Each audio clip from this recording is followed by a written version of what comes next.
கனியக்காவோட relationship வந்துட்டு அந்த bond வந்து எனக்கு நான் உள்ளேயே சொல்லியிருப்பேன். என்னோட சொந்த அக்காங்க கூட இருக்க ஒரு பாண்ட் வந்துட்டு அவ்வளோ பெருசா கிடையாது. ஸோ பாண்ட் இருக்கு.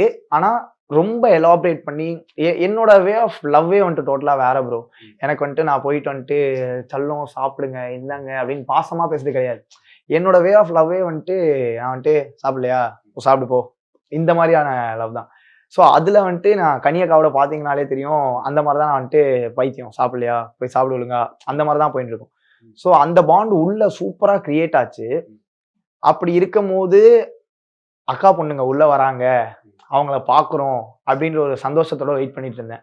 ஸோ அந்த சந்தோஷம் வந்து வெளியே வந்தோம் நம்மளால பார்க்க முடியும். ஆனா அங்க ரிலேஷன்ஷிப் ஒன்று ஃபார்ம் ஆச்சு எனக்கும் அக்காவுக்கும். அந்த ரிலேஷன்ஷிப் ஃபார்ம் ஆகும்போது என் அக்கா பொண்ணுங்களை அந்த வீட்டுக்குள்ள பார்த்துருந்தா இன்னும் சூப்பரா இருந்திருக்கும் அப்படின்ற ஒரு ஆசை இருந்தது. அதனால பெருசா நான் அதை காமிச்சிக்கல. ஓகே பரவாயில்ல, it's game. At end of the day it's all game. So போனோம், போய் தான் ஆகணும் ஒரு நாள். அது இப்போவா இருக்கு.